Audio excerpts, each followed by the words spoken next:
Hoje, dia 28, quinta-feira.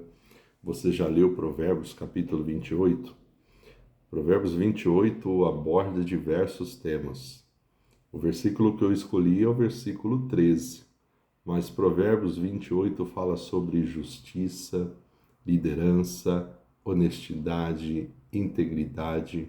Provérbios que vão fazer um contraste entre a vida do justo, do ímpio, do sábio, do tolo, mostrando a importância de temermos ao Senhor, de obedecermos aos seus mandamentos.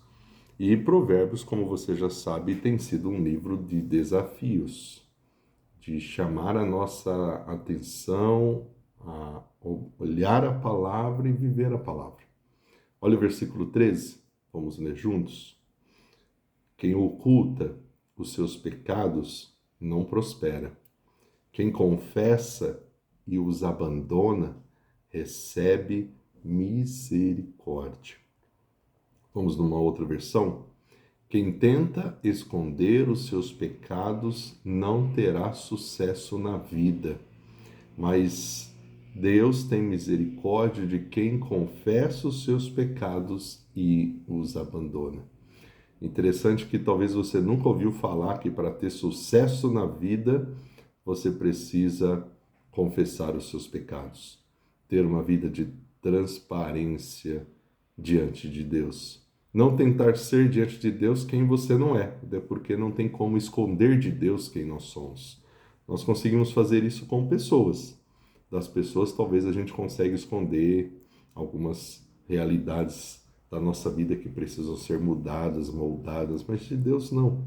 A outro texto diz que quem procura esconder os seus pecados não vai prosperar, mas quem confessa e quem abandona os seus pecados alcança misericórdia.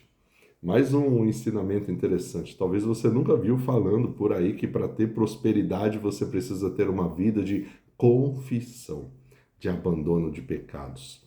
O versículo 13 ele nos ensina sobre a confissão, o arrependimento dos nossos pecados diante de Deus. E não é aquela oração, Senhor, me perdoe por todos os pecados essa semana. Não. É diariamente eu confessar ao Senhor o meu pecado, pecado de atitude, de pensamento, e o abandonar.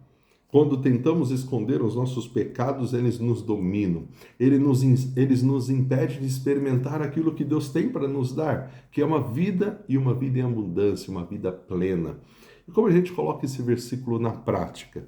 A gente precisa examinar o nosso coração, ter um tempo para refletir sobre a nossa vida, identificar áreas que talvez você reconheça que você tem pecado, que você tem consciência de que você está errando, que você precisa colocar diante de Deus e pedir perdão e se arrepender disso. Confessar, se arrepender, orar a Deus, conversar com Deus sobre isso e abandonar essa prática pecaminosa. Buscar orientação, buscar força em Deus, um grupo de uma igreja local, em um pequeno grupo, em um ministério de uma igreja e manter comunhão.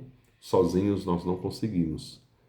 Jesus disse: vigiai e orai, para não entrar em tentação. Que Deus nos ajude a vivermos esse versículo hoje. Eu desafio você a compartilhar essa mensagem com outra pessoa, a se inscrever no nosso canal. Deus te abençoe.